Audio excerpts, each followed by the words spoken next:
It's 1979, and the U.S. Embassy in Iran is overrun by militants who seized dozens of hostages. Somehow, 6 managed to hide.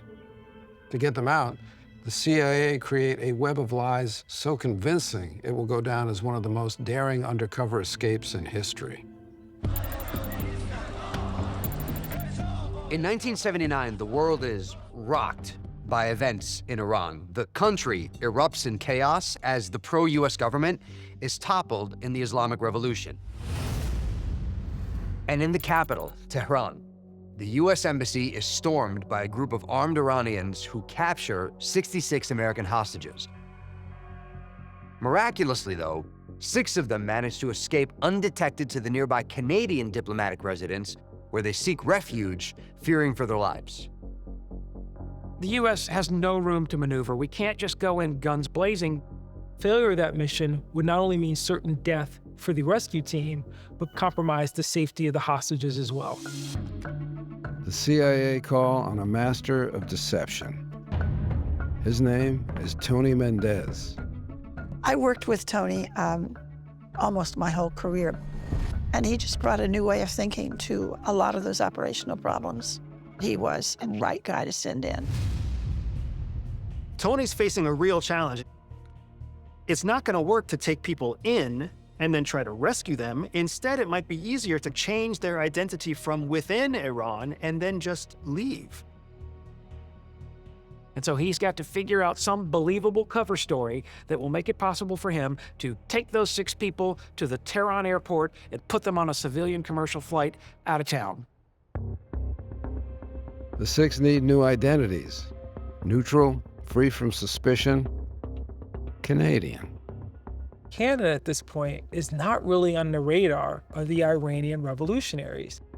So the question is, who are they? Could they be school teachers? Well, the schools are all closed.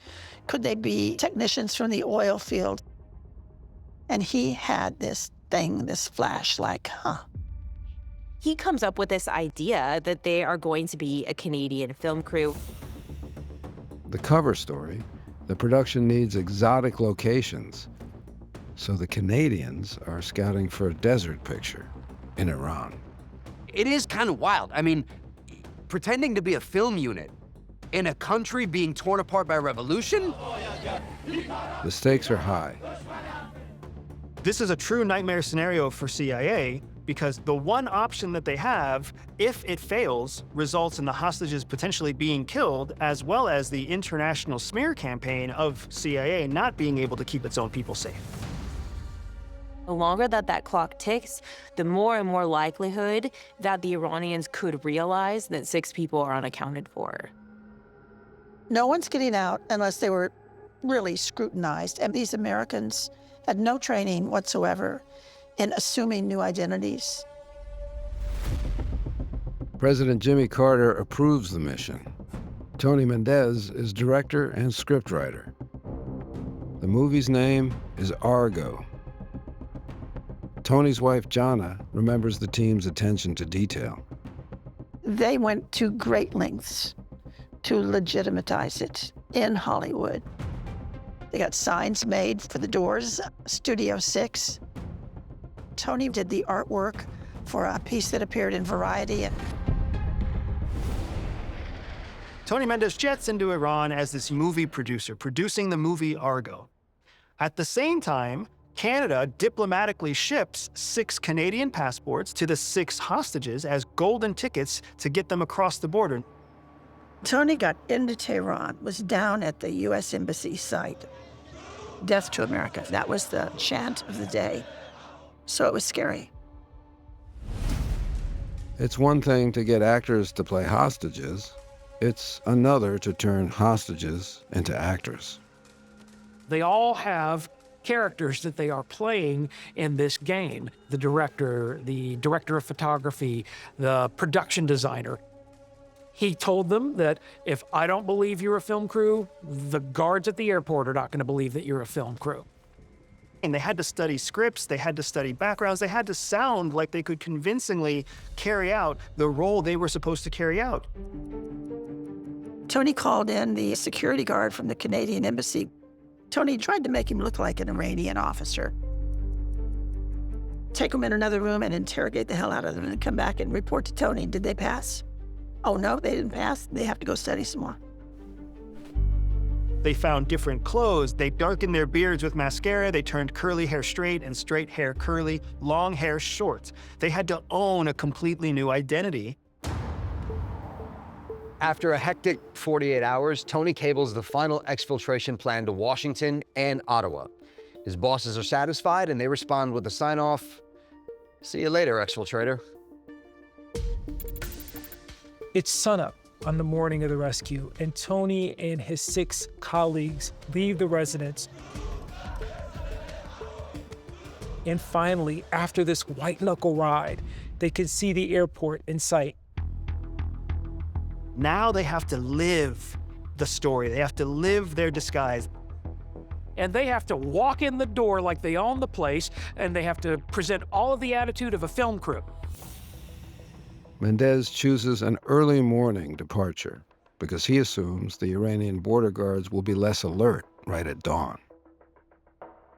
They all know that at passport control, the whole thing can go wrong. So this hodgepodge group approach the Border Patrol, waiting on bated breath for somebody to make a mistake, for one person to screw up, for one thing to go wrong, and the whole house of cards to come crumbling down. But then eventually, they're waved through. It was okay until they announced they were having a mechanical delay. The flight would not be boarding. This is not how it's supposed to go. Put yourself in the shoes of these hostages. The amount of stress that they must have been under. Finally, the plane is fixed, and the undercover producers can leave. Even though they're on the airplane, there's still the concern that somebody might come on at the last moment right before they close the cabin door and put us in front of a firing squad.